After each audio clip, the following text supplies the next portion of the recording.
Hi guys, welcome to Renu talks YouTube channel. So ఈరోజు మీ ముందుకు తీసుకొచ్చిన వీడియో ఏంటి అంటే, డైలీ మనం ఈడియమ్స్కి సంబంధించిన వీడియోస్ అయితే చేస్తున్నాం కదా, అందులో ఆల్రెడీ 2 వీడియోస్ అయిపోయాయి. సో ఈరోజు 3rd వీడియో చేస్తున్నాను. సో ఇందులో మీకు ఆ డేలో జరిగిన 3 షిప్స్కి సంబంధించిన ఈడియమ్స్ అనేవి అయితే కవర్ చేయడం జరిగింది. సో లేట్ చేయకుండా వీడియోలోకి వెళ్ళిపోదాం. సో ఫస్ట్ ఈడియం వచ్చేసి బై లీప్స్ అండ్ బౌండ్స్, అంటే అంచెలంచెలుగా ఎదగడం అనమాట. అది కూడా ఎలా, చాలా ఫాస్ట్గా ఎదగడాన్ని, చాలా ఫాస్ట్గా గ్రో అవ్వడాన్ని. ఇప్పుడు సపోజ్ మనం ఏదైనా బిజినెస్ స్టార్ట్ చేసామనుకోండి, అది చాలా తక్కువ టైంలోనే సక్సెస్ అయిందనుకోండి ఫాస్ట్గా, అప్పుడు దాన్ని బై లీప్స్ అండ్ బౌండ్స్ అనే ఈడియం తోటి మనం కంపేర్ చేయొచ్చు అనమాట. దీనికి మీనింగ్ చూసుకుంటే ఇక్కడ ర్యాపిడ్లీ అని ఉంది. ర్యాపిడ్లీ అంటే చాలా ఫాస్ట్గా అన్నమాట. ఫాస్ట్గా ఏదైనా గ్రో అయితే ఆర్ సక్సెస్ అయితే, ఫాస్ట్గా ఏదైనా మంచి రిజల్ట్స్ వస్తాయి, దానికి బై లీప్స్ అండ్ బౌండ్స్ అని మనం ఈడియంని యూజ్ చేయవచ్చు. సో నెక్స్ట్ వచ్చేసి ఏ బ్లెస్సింగ్ ఇన్ డిస్గైజ్, అంటే డిస్గైజ్ అంటే మారువేషం అనమాట. అది బ్లెస్సింగ్, మారువేషంలో ఉన్న బ్లెస్సింగ్ అంటే మనకు అది చూస్తేనేమో అది బ్యాడ్గా కనిపిస్తుంది, కానీ దాని రిజల్ట్ ఎలా ఉంటుందంటే అది బ్లెస్సింగ్ అనమాట. అంటే దానివల్ల మనకు మంచి జరుగుతుంది అనమాట. అంటే మనం ఫస్ట్ చూసినప్పుడేమో మనకు అది బ్యాడ్గా అలా కనిపిస్తుంది, కానీ దాని రిజల్ట్ ఎలా ఉంటుందంటే అది ఒక బ్లెస్సింగ్ లాగా ఉంటుందన్నమాట. సో దీనికి ఎక్స్ప్లెనేషన్ వచ్చేసి something good that is not recognized at first, అంటే అది మనకు మంచి చేస్తుంది, కానీ మనం దాన్ని ఫస్ట్ రికగ్నైజ్ చేయలేమన్నమాట, అంటే గుర్తించలేమన్నమాట. సో దీనికి ఫర్ ఎగ్జాంపుల్ మనం ఎట్లా చూసుకోవచ్చు అంటే, సపోజ్ ఇప్పుడు మనం ఒక జాబ్కి ప్రిపేర్ అయ్యాం, ఒక 2 జాబ్స్ వచ్చాయనుకోండి మనకి. సో అందులో మనం ఒకటి చూస్ చేసుకున్నాం, అది చిన్న జాబ్ చూస్ చేసుకున్నాం అనమాట. సో చూస్ చేసుకుంటే మనకు అది రాలేదు, మనం చూస్ చేసుకునేది మనకు రాలేదు. సో మనం అప్పుడు దాన్ని బ్యాడ్గా ఫీల్ అవుతాం కదా. కానీ తర్వాత మనం వేరే మంచి పెద్ద జాబ్కి ప్రిపేర్ అయ్యి అది మనం అచీవ్ చేసామనుకోండి, అప్పుడు మనం ఎలా ఫీల్ అవుతాం, ఆ రోజు మనకి అది రాకపోవడం వల్లనే ఈరోజు మనకి ఇది మనం అచీవ్ చేసి ఇంత పెద్ద పొజిషన్లో ఉన్నాం అన్న ఫీలింగ్లో ఉంటాం కదా. సో ఫస్ట్ మనకు అది ఎలా కనిపించింది, బ్యాడ్గా కనిపించింది. సో తర్వాత చూస్తే అది బ్లెస్సింగ్ అయింది కదా. సో అలాంటి సిచ్యువేషన్లో ఈ ఈడియంని మనం యూజ్ చేయొచ్చు అనమాట, a blessing in disguise. And next one వచ్చేసి ఏ బేకర్స్ డజన్. సో దీనికి మీరు ఎక్కువ ఎక్స్ప్లెనేషన్ అవసరం లేదు, ఎక్కువ మెమొరీ ట్రిక్ కూడా అవసరం లేదు. సో ఈజీగా గుర్తుంచుకునే విధంగా నేను ఎలా చెప్తానంటే, మామూలుగా డజన్ అంటే ఎంత, 12. అది బేకర్స్ డజన్ అన్నాడు అనుకోండి 13, ఏ గ్రూప్ ఆఫ్ 13, ఇలా గుర్తుంచుకోండి, సింపుల్గా అయిపోద్ది.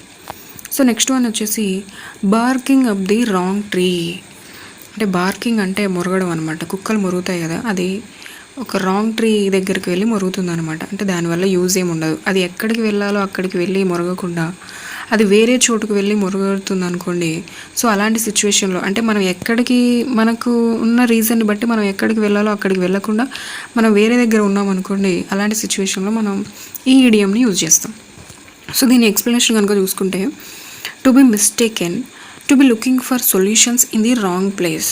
సపోజ్ మనకి ఇప్పుడు స్వీట్స్ కావాలని చెప్పేసి మనం కూరగాయల మార్కెట్కి వెళ్తే మనకి యూజ్ ఉంటుందా, ఏమైనా ఉండదు కదా. సో అలాంటి టైంలో barking up the wrong tree అనే ఈడియంని మనం యూజ్ చేస్తాం. సో నెక్స్ట్ వన్ వచ్చేసి స్మాష్ హిట్.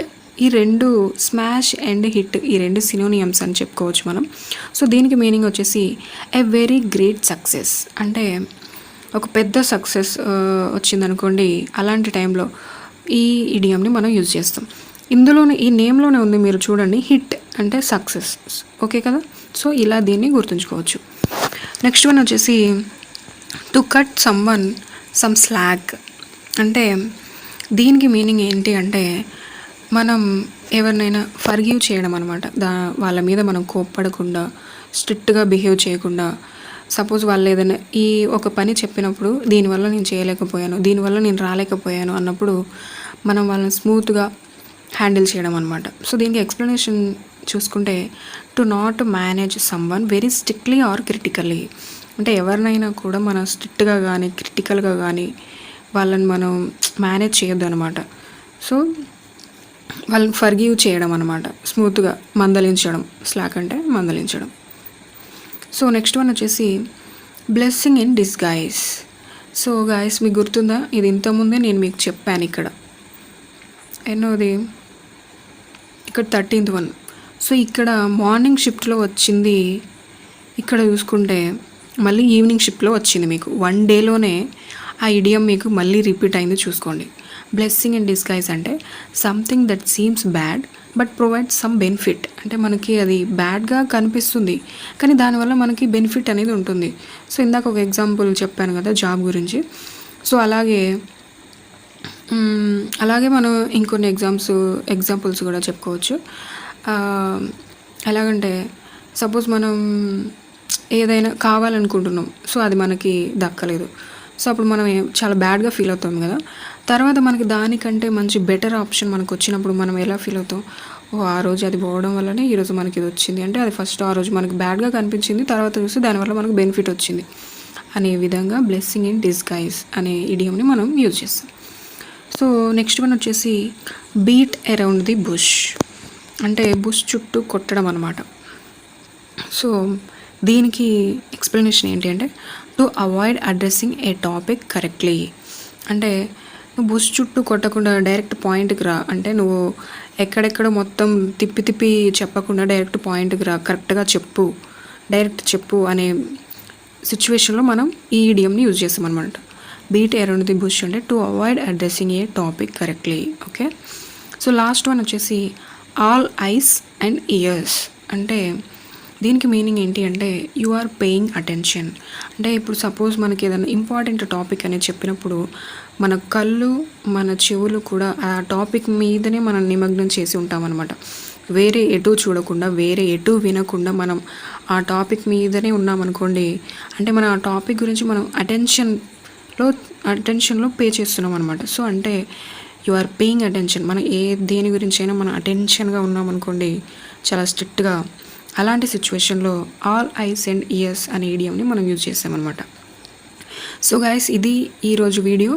సో ఇడియమ్స్ మాత్రం అస్సలు మిస్ చేయకండి, ఎందుకంటే ఇవి చాలా ఈజీ. మనం మీనింగ్ అర్థం చేసుకొని కనుక ప్రిపేర్ అయితే మనం ఖచ్చితంగా ఎన్ని ఇడియమ్స్ వచ్చినా 3 వచ్చినా 4 వచ్చినా కూడా ఈజీగా అటెంప్ట్ చేయొచ్చు.